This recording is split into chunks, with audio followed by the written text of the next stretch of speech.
My friends, the last frontier, which served as a shield for the political engineering of the São Paulo Forum, has just suffered an impact of historic proportions. Firing directly from the decision-making center in Washington. The Trump administration signed the official decree that reclassifies the Primeiro Comando da Capital and the Comando Vermelho as foreign terrorist organizations, the FTOs. Yes, my friends, you already know about this because we've already talked about it here. This decision is not just a legal formality or a political statement for the media. It represents the practical beginning of an overwhelming process that will change the fate of the continent. What the authorities are trying to hide from you, with the support of a complicit press, is that the financial and territorial life insurance of the system has just been summarily cancelled by the White House.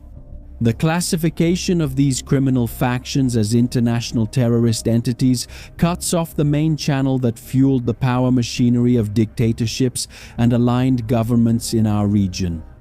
We are witnessing the beginning of the suffocation of the narco-system.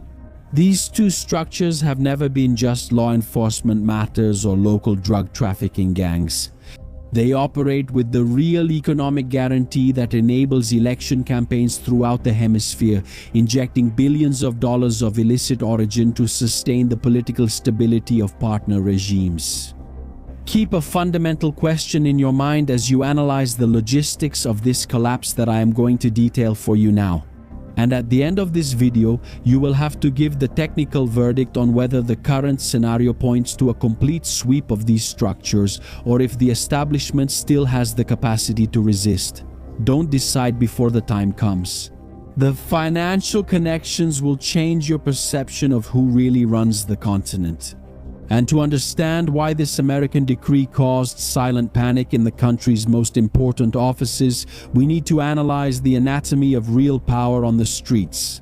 In Brazil in 2026, the most accurate intelligence reports reveal that 25% of the total population lives under the direct territorial control of criminal factions and militias. Many of you who follow me here already know that. But what you don't know is that we're talking about almost 50 million Brazilian citizens who are trapped inside a parallel system of absolute control. But not only in Brazil, in neighboring countries as well.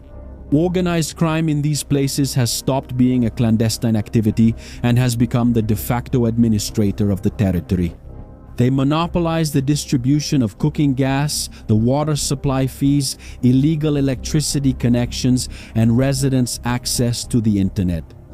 But the most valuable asset, the most precious currency that these organizations hold and manage to negotiate with the public authorities is the control of votes. Had you ever thought about that? Whoever controls the internet and decides which candidate can enter a community to campaign dominates the minds and the ballots of that population. This is the practical operation of the narco-system, which acts as a hidden guarantor for left-wing governments throughout the southern hemisphere. It's not just in Brazil. Argentina, Uruguay, Colombia, Peru, Mexico, and so on. Well, this system sustains the modern captive voting bloc in exchange for the state's leniency, the absence of police operations, and the facilitation of money laundering. Washington's decision to freeze the global assets of these factions strikes at the heart of this network, cutting off the financial oxygen that keeps this territorial control in place before the elections approach. This mechanism of territorial and financial control is not exclusive to Brazilian capitals. It finds its exact counterpart in the territory of Colombia. And this is where I want you to focus. But before that, subscribe to the channel, turn on the notification bell, and like the video, because it takes a lot of work to make it. Over there in Colombia, all of this is happening at a much faster pace than in Brazil. Why? The first round of the presidential elections is happening soon. This Sunday, this weekend, at the time of recording this video, May 31st, is the election in Colombia. And the political scene in Bogota is heating up with an electoral phenomenon that took the establishment by surprise. The criminal lawyer Abelardo de la Esprilla, popularly known as Al Tigre, has shown a sharp rise in the polls, threatening to seal the win. Colombia today functions as the testing ground for the coup de grace against the Latin American left. The Tigre is not running a conventional electoral campaign against an ordinary political party represented by the government-aligned Ivan Cepeda.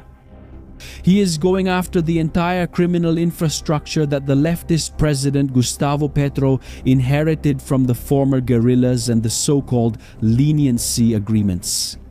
If the opposition wins the contest in Colombia, the narco-system will lose its most strategic safe haven and its main territory for distribution and refuge in South America. That's why the data coming from the votes cast abroad already show a massive advantage for the right, forcing state agencies and newspapers aligned with the system to try to manipulate the trend data to disguise the imminent collapse of the government-backed candidate. The big trap for the strategic analyst is to accept the superficial narratives of the activist press, which tries to classify any anti-system candidate as a mechanical copy of neighboring leaders. The left-wing newspaper El País and the pro-government magazines label Esprella as a mere ultra-liberal imitation that mixes the economic ideas of the Argentine Javier Milei with the security tactics of Nayib Bukele. But here we need to apply the technical skepticism of our banker of skepticism.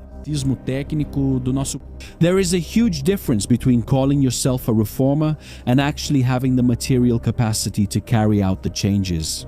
Saying you're inspired by the Argentine lion is an easy way to reap digital dividends on social media, but the suffocation of the narco system requires serious action in the real world. It's not enough to wear a stylish cap or give a fiery speech on television to dismantle transnational factions. You need to have the guts and institutional courage to regain control of lost areas through the legitimate use of state force. Authorizing the bombing of guerrilla camps in the jungle and aggressive aerial fumigation of coca plantations that fuel global crime. It is exactly this promise of zero tolerance without fear of sanctions or opinions from international human rights commissions that the Tiger put on the table. And it is this bluntness in the proposals that is causing a real state of panic, both in the bureaucratic offices of Brasilia and in the planning centers of Beijing, which depend on the stability of trade routes in the region to expand their geopolitical influence. The fall of these pieces of heavy metal along the borders is creating a scenario of complete isolation for the Brazilian government on the continent.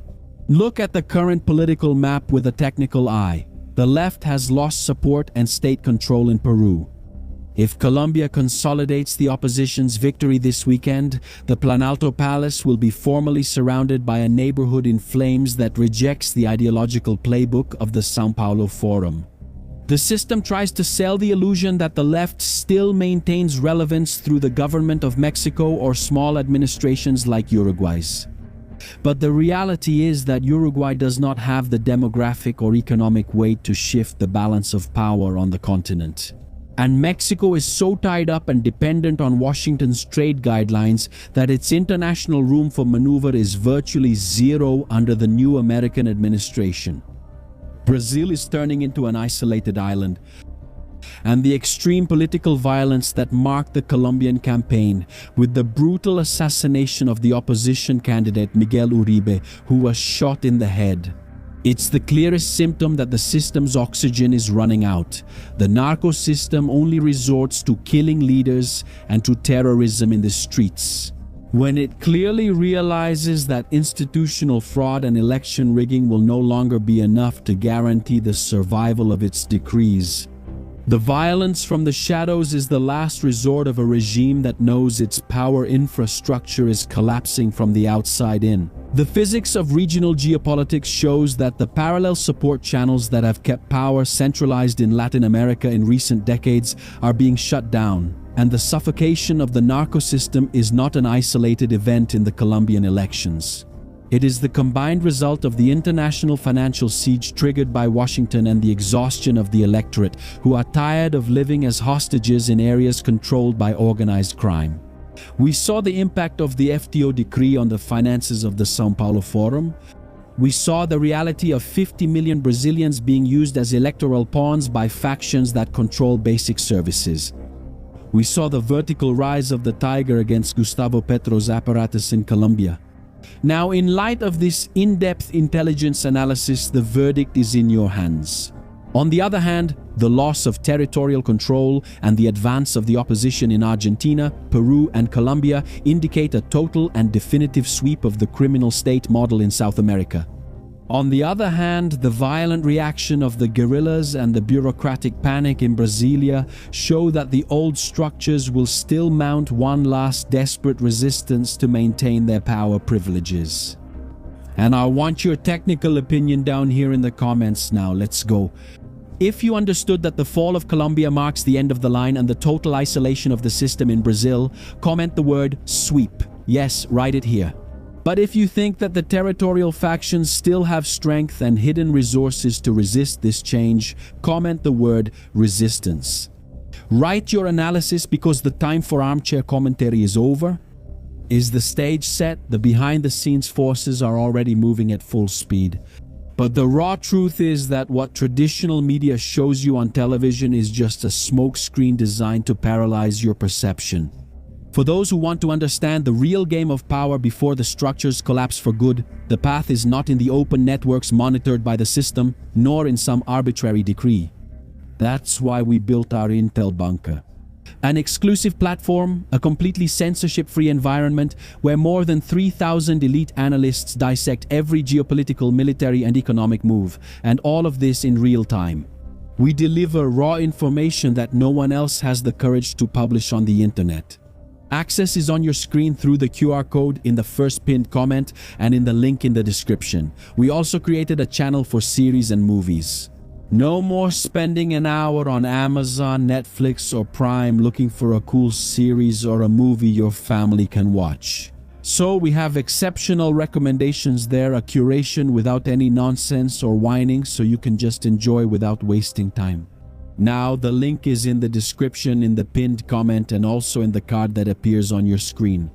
Subscribe to the channel, turn on the notification bell, leave a like on the video, and blend your mind. I'm Shimon Oliveira, and I'll see you in the next video. See you then.